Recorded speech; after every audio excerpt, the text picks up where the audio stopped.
Hi everyone, Steve here from RSM. Welcome to our latest edition of our Coffee Conversation series. Today I'm joined by Anthony Alafaci, dealer principal of Brisbane BMW and Brisbane Mini Garage. So Anthony, welcome. Really good to talk to you today, and good to do it in person. You know, we've been doing a lot of these online over the last 8 months or so, and now that we're finally kind of towards the end, hopefully, of things returning to a little bit of normality, we can do it face to face. So welcome. Really good to have you here.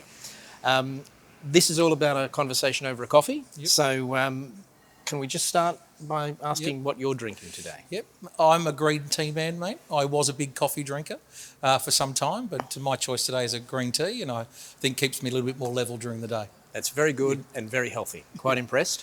I'm a latte man. Have been throughout the series and remain that way as well. Good stuff. So that's very good. Perhaps before we kind of start and get into the conversation, if you could share with us a little about yourself. Who is Anthony Alafaci? Yeah, sure. Well, Italian, of course, with a surname like that. I've been with BMW brand 20 years. It's been a great journey for me. I started back in Sydney in 2000, moved up here to Queensland in 2005. Been with the group here for the last 11 years at Brisbane BMW. And it's been great brand, great product, and really enjoyed it. That's fantastic, and always good to see you happy and smiling. Yeah, so that says something.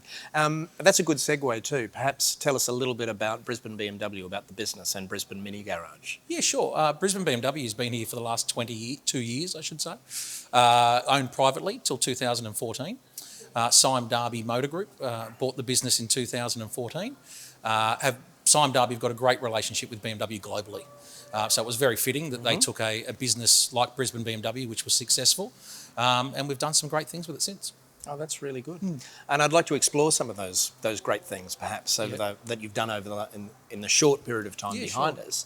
But perhaps before we get there, there's no doubt that the last 8 months to 12 months has been a period of immense change and challenge, I think, in so many aspects, our personal lives, our business lives. Would you mind sharing some of the challenges that you've had to deal with, that you've had to confront over the last little while? Yeah, most definitely. I think March and April were probably the most difficult part for us. We got into March, the world started to slow down. We were sort of unsure of where we were going. I think one of the positive things that we looked at is we wanted to retain all our people in the business, which we did, which was positive. So we had to manage that through that downturn, which was March and April. Look, the industry took probably a little bit of a rise in, say, call it May or June. I think government stimuluses sort of drove that, running into the end of financial year. So we were in a good position when we came back, that we had all our staff, we were able to re-engage. The way we conducted business, or we conduct business, I should say, has changed dramatically as well. I think 55% of our consumer inquiry used to be what we call walk-in, which would be customers walking into our dealership each day. 25% of that would be internet. That's taken a massive change as well, and we're now 50% plus internet and probably more 35% walk-in. So we've had to change the way that we present ourselves to market, or the way we present our product. And I think the big thing for us has been we've had to have a bigger online presence. Whilst we've always been online, I think it's more important now in the business to ensure that our stock is online. Yeah, sure.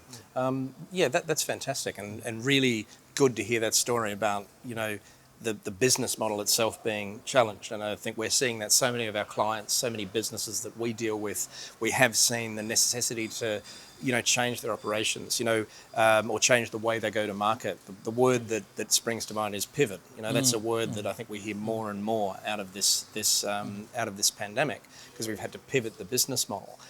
So that story, I think, resonates a lot with many of us, I think. And perhaps if you wouldn't mind expanding a little further, though, on some of those opportunities. Yeah. So when you look at a challenge, they say every cloud has a silver lining. Yeah. And no doubt whatsoever that that's been a pretty dark cloud over the last few months. So the silver linings are starting to appear.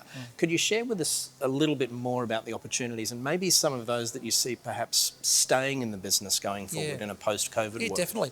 I think a really good one's been is we've got a online chat platform. And traditionally a chat platform is you've got someone on the other end, could be a robot or somebody that's not probably educated in the industry.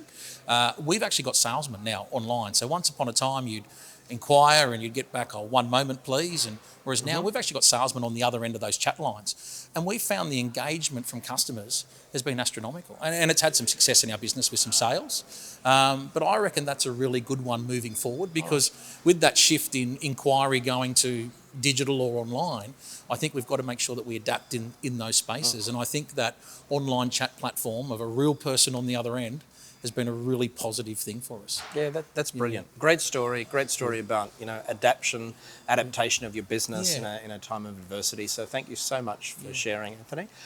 Again, thanks so much for joining me for a chat over a coffee or a green tea in your case.